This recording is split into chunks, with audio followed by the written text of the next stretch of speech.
Everyone, good evening. চলে এসেছি কিচেনে, আর কিচেনে এখন আমি রাত্রের ডিনারটা বানাবো।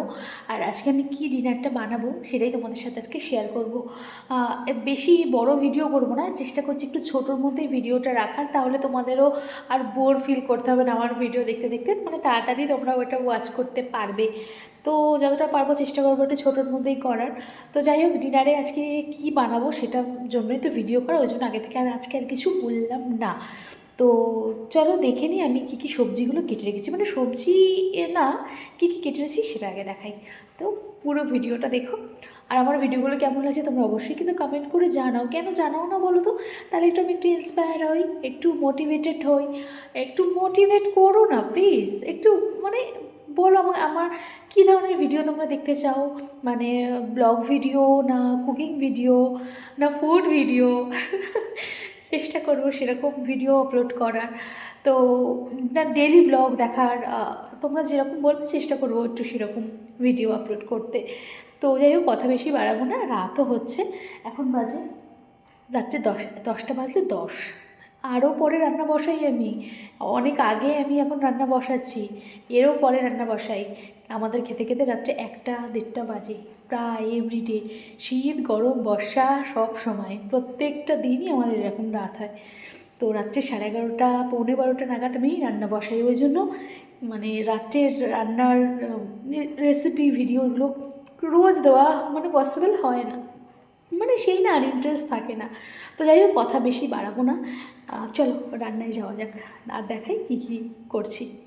দেখো, সব মশলাগুলো আমি একবারে কেটে নিয়েছি, কুচিয়ে নিয়েছি। এর মধ্যে আছে আদা, রসুন, পেঁয়াজ আর টমেটো। আর রান্নাটা করবো আমি বাটারে, তাই দিয়ে দিলাম একটু বাটার, সামান্যই দিয়েছি। বাটারটা একটু গলে গেছে, আমি এর মধ্যে এই মশলাগুলো দিয়ে দেবো।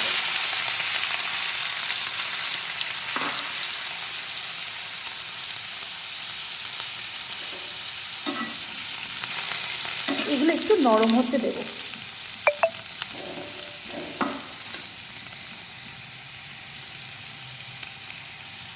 কথাই আছে না, সস্তার দিন অবস্থা, সেরকম হচ্ছে আমার আজকে হাল, জানো তো কেন বলো তো? এই দেখো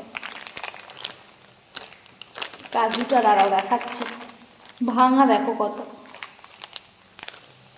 আর পুরো গুঁড়ো, মানে ভাঙাও না, এটা মানে পুরো ডাস্ট, গুঁড়ো। ভাবলাম রাত্রিবেলা একটু স্পাইসি খাবার বানাবো, তার জন্য ভাবলাম একটু কাজু লাগবে, ঘরে কাজু নেই, শেষ হয়ে গেছে, মানে থাকলে স্টকে থাকলে আমি এমনি ঘুরে ফিরে খেয়ে নিই। তো কাজু আর নেই, তো ওকে আমি বললাম যা যা দরকার লাগবে সেগুলো তুমি এনে দেবে। তো আমাকে বললো আমার কাজ আছে, তাহলে আমি এনে দিয়ে তাহলে আমি আবার আবার যেতে হবে ওই ফ্যাক্টরিতে। আমি বললাম ঠান্ডার মধ্যে তাহলে আর আসতে হবে না, আমি তাহলে ব্লিঙ্কিট থেকে অর্ডার দিয়ে দিচ্ছি, পপুলার একটা সংস্থা। তো যাই হোক, সবাই ইউজ করে, প্রায় সবাই, খুব তাড়াতাড়ি চলে আসে, 15 মিনিট 10 মিনিটের মধ্যে চলে আসে। তো আমি বললাম চলে আসবে, অসুবিধা নেই, রান্না তো রাত মানে রাত করে বসাই, তো অসুবিধা নেই, তোমার আর আসতে হবে না। তো কথাটা হলো, আমি তো 1 নম্বর ভাঙা কাজু অর্ডার দিইনি, হ্যাঁ এটাকে আমি ভেঙেই ইউজ করবো, মানে পেস্ট করেই আমি রান্নায় ব্যবহার করবো, গোটা গোটা দেবো না। কিন্তু অর্ডার তো আমি আর এরকম ভাঙাটা দিই, মানে এরকম ডাস্ট দিই, একদম গুঁড়ো। তো কী বলবো, বেশি মানে সুবিধা হয়ে গেছে এখন মানুষের, এখন মনে হচ্ছে ওকে বললেই ভালো হতো, ও এনে দিয়ে যেত, কারণ ঠান্ডার মধ্যে থাক। তো যত মানুষের সুবিধে তত মানুষকে ঠকানোর জায়গা নিজেরাই করে দিই আমরা, আর কারো দোষ না, আমাদেরকে নিজেরাই ঠকায়।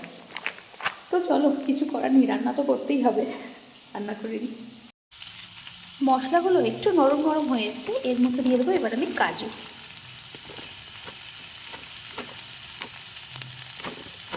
ব্যাস এতটুকুনি দিয়েছি, আর লাগবে না, ভাঙা বলে এরকম মনে হচ্ছে, অনেকটাই প্রায় দিয়ে দিয়েছি।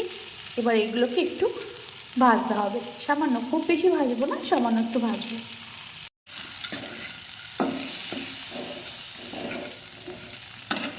আমি বাটারটা কিন্তু খুব বেশি দিইনি, অল্পই দিয়েছি।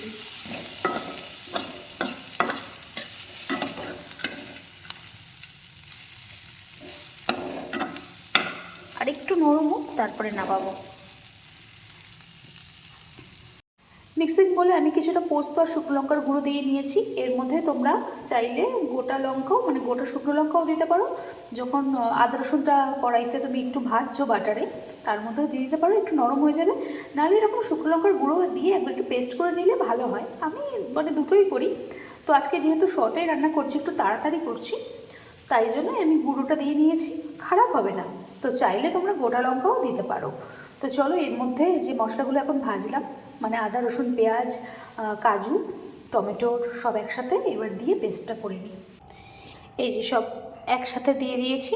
এবার আমি একসাথেই পেস্ট করব। একটু ঠান্ডা হয়েছে, আমি একটু রেখেছিলাম খোলা, একটু ঠান্ডা হয়েছে, তারপর পেস্ট করব এখন।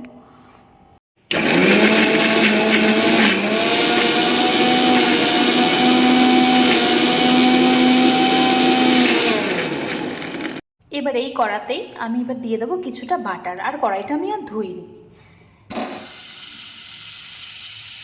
বাটারটা দিয়ে দিলাম। বাটারটা একটু মেল্ট হোক। মশলাটা পেস্ট করে নিয়েছিলাম, সেই মশলাটা এখন এর মধ্যে দিয়ে দেবো।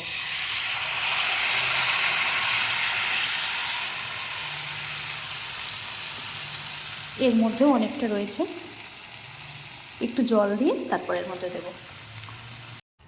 একটু জল দিয়ে এর মধ্যে অনেকটা ছিল, একবারে দিয়ে দিলাম।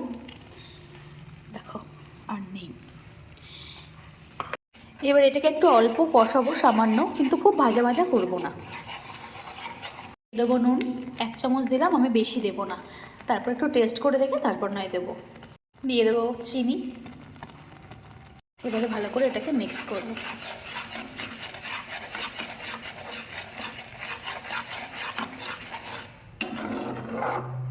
এখনও জল আছে, আর এটাকে লো ফ্লেমে ভালো করে কষাতে হবে। হাই ফ্লেমে দিলে মশলাটা পুরো পুড়ে যাবে, যেহেতু এর মধ্যে কাজু বাদাম আর পোস্ত দেওয়া আছে, তাই খুব একটা বেশি ভাজবও না।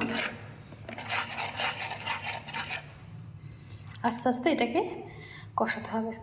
নিয়ে নিয়েছি পনিরটা এবার কেটে নেবো। পুরো গোটাই রয়েছে, এটাকে কেটে নিয়ে আগে কিউব কিউব করে পনিরটা কেটে নেবো। ঝটপট করে পনিরটা কেটে নিয়েছি, এই যে পিস পিস করে নিয়েছি কিউব কিউব।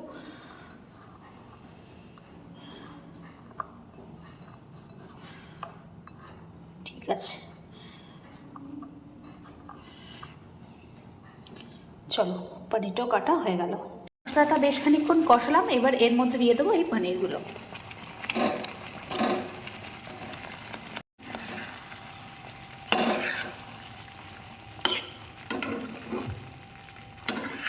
এবার পনিরগুলো দিয়ে একটু মিক্স করতে হবে ভালো করে, কিছুক্ষণ ফোটাতে হবে। তারপরে আমি একটু জল দেবো।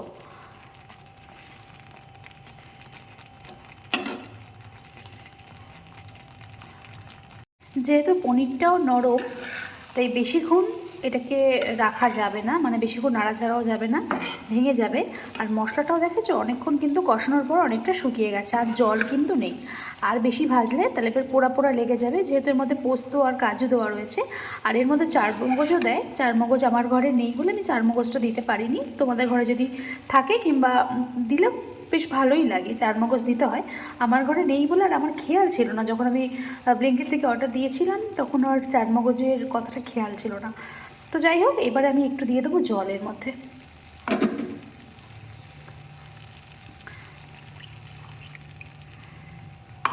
খুব বেশি দেবো না, কারণ এটা হয়েই এসছে। একটু ফুটে গেলে এবার নামিয়ে দিতে হবে। আর কালারটা কি সুন্দর এসেছে দেখো। আমি কিন্তু হলুদ দিইনি। নুন তোমাদের স্বাদ অনুযায়ী নুন মিষ্টিটা দিও।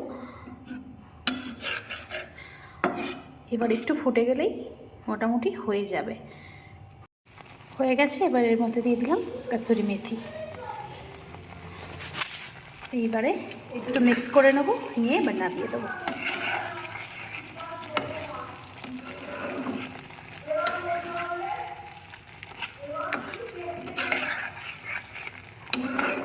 পুরো পারফেক্ট হয়ে গেছে। এবার এর মধ্যে দেবো বাটার। বাটারটা একটু মেল্ট হয়ে যাবে খেতে খেতে। তো চলো তাড়াতাড়ি করে আমি সার্ভ করে দিই। তো আমার রেসিপিটা তোমাদের কেমন লাগলো অবশ্যই কিন্তু কমেন্ট সেকশনে কমেন্ট করো। আর যদি ভালো লেগে থাকে তাহলে লাইক, কমেন্ট, শেয়ার আর সাবস্ক্রাইব করতে কিন্তু একদম ভুলবে না। তো ভালো থেকো, সুস্থ থেকো, দেখা হচ্ছে নতুন ভিডিওতে। Till then tata, bye, good night.